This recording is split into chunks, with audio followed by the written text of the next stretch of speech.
Halo teman-teman, selamat datang di channel Programmer Zaman Now ya. Nah, di video kali ini kita mau bahas tentang fitur-fitur si Elasticsearch ini ya.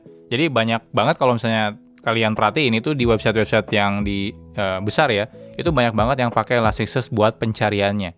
Nah, tapi kebanyakan orang tuh mikirnya kalau misalnya Elasticsearch itu kebanyakan mungkin cuma buat search doang. Padahal sebenarnya fiturnya banyak banget.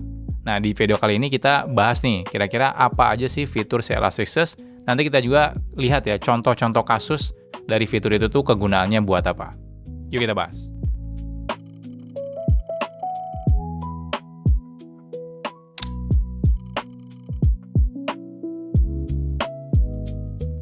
Fitur pertama itu adalah full text search ya. Nah, ini tuh kalau kalian nyari di database biasa itu kan biasa pakai SQL-like query misalnya ya. Kalau misalnya pencariannya tuh pengen bener-bener kayak pencarian ya.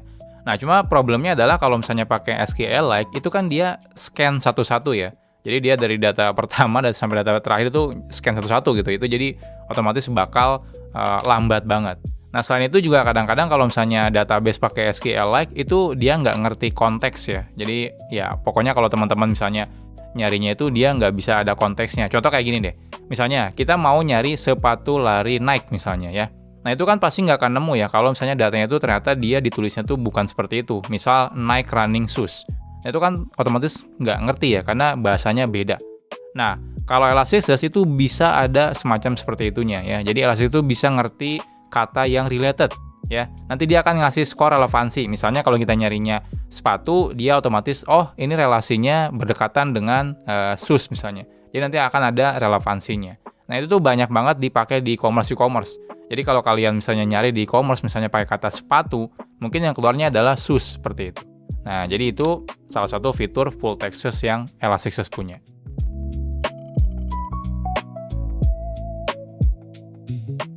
Yang kedua itu adalah inverted index ya. Nah, jadi kenapa sih kok Elasticsearch itu bisa cepet banget nyarinya? Karena dia itu datanya itu disimpan dalam inverted index ya. Jadi analoginya kayak gini nih. Kalau misalnya kita misal aja punya buku nih ya, dokumennya itu dalam bentuk buku misalnya, ada banyak misalnya. Nah, lalu kita mau nyari kata misal aja database. Yang dilakukan apa? Yang dilakukan ya otomatis kan kita harus nyari dari halaman pertama sampai halaman terakhir semua kata database itu ada di mana gitu ya. Nah, kalau misalnya inverted index tuh beda ya. Konsepnya tuh kayak indeks di ini aja di buku. Di buku kan biasanya di belakang ada indeks ya.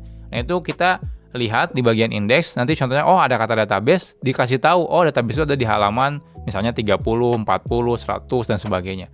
Nah, jadi sesimpel kayak gitu.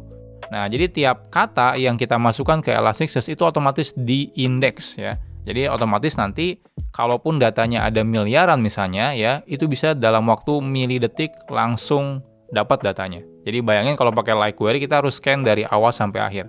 Kalau pakai inverted index itu dalam hitungan milidetik udah pasti dapat.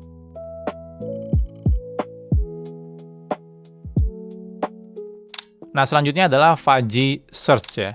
Nah, ini kadang-kadang kan kita kalau misalnya nyari itu pasti typo ya. Contohnya nyari iPhone tapi kurang huruf O-nya gitu, atau nyari sepatu kurang huruf A-nya. Harapannya kan biasanya kalau user tuh kalau typo dikit gitu ya, ada satu atau dua huruf yang salah, ya pengen tetap keluar hasilnya. Nah, kalau di database biasa itu nggak mungkin keluar ya, karena kan ya nggak bisa, kita harus exact gitu nyarinya gitu ya, walaupun pakai like query gitu ya. Nah, kalau di Elasticsearch itu ada fitur yang namanya fuzzy search ya. Jadi kita tinggal tambahin parameter fuzziness ya, jadi nggak perlu implementasi pusing-pusing algoritma sendiri itu nggak perlu.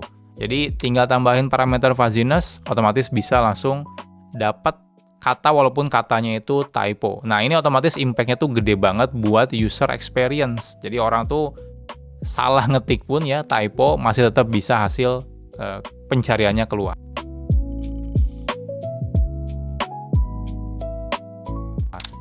Fitur selanjutnya adalah aggregation. Nah, ini tuh bukan cuma search doang ya Elasticsearch tuh, tapi kalau kalian mau bikin buat analitik misalnya ya, bikin dashboard aggregation ya.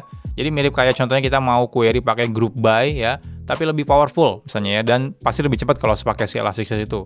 Contohnya misalnya kalian mau nyari revenue revenue per bulan misalnya ya, atau top 10 produk ya, atau rata-rata transaksi per kategori dibagi lagi per jam atau per hari gitu ya, per bulan. Jadi kompleks banget misalnya groupingnya. Nah, itu dalam hitungan milidetik bisa langsung dilakukan di Elasticsearch. Nah, jadi contohnya misalnya kalau kalian eee, punya perusahaan atau ya kerja di tempat kayak, ojek online gitu ya, kalian pengen monitoring trip gitu ya. Jadi waktu tunggunya berapa lama sih gitu ya, atau revenue real time-nya gitu ya, per jam atau per hari dan sebagainya itu bisa langsung pakai fitur aggregation-nya ini. Nah, jadi ini adalah fitur yang kayaknya sih banyak banget dipakai ya. Kenapa? Karena aggregation-nya itu kenceng banget, jadi dibanding kita misalnya pakai aggregation di, di database biasa.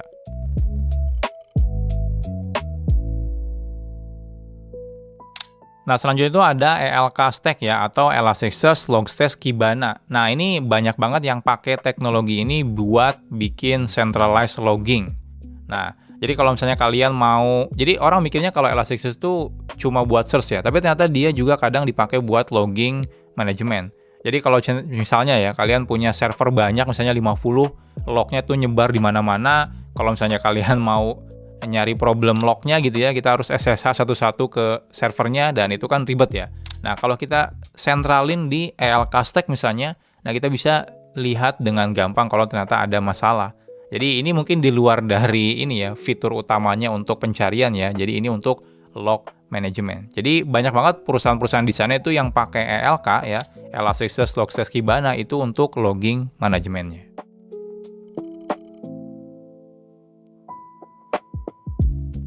Next-nya itu ada autocomplete ya. Nah, ini yang paling berguna kayaknya ya kalau kita bikin pencarian ya. Jadi kan kita tuh sering banget ini ya pakai fitur search as you type gitu ya. Jadi setiap ngetik langsung kasih tahu tuh gitu ya. Jadi baru ngetik misalnya gitu ya, nanti keluar tuh sepatu gitu, sebuah atau apa gitu ya. Nah, itu adalah autocomplete.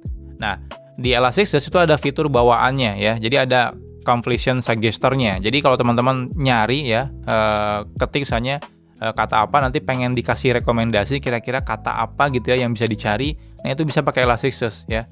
Nah, ini banyak banget dipakai. Hampir kayaknya di e-commerce pasti banyak pakai yang kayak gini. Dan bahkan mungkin nggak cuma di e-commerce ya, teman-teman bisa tambahin fitur ini di pencarian apapun ya. Jadi kita ada autocomplete-nya. Ini lebih enak banget, kita nggak perlu ngetik langsung semua katanya. Nah, jadi ini adalah fitur yang kayaknya mungkin kalau di database biasa susah dilakukan.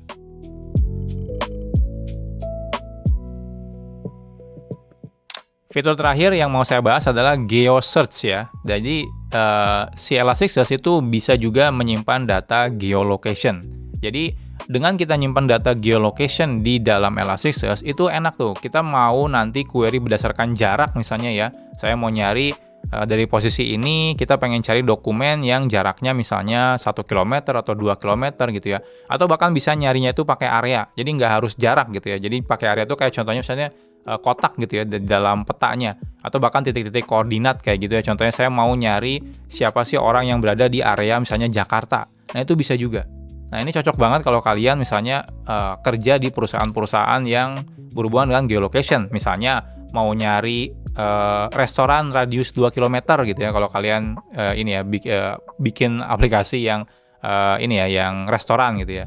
Atau kalau kalian kerja di perusahaan yang ojek online, itu juga bisa tuh pakai Elasticsearch. Jadi mau nyari driver terdekat atau bahkan hotel terdekat gitu ya. Jadi itu juga bisa dilakukan. Nah, jadi ini semua bisa kalian lakukan dengan fitur GeoSearch-nya di Elasticsearch.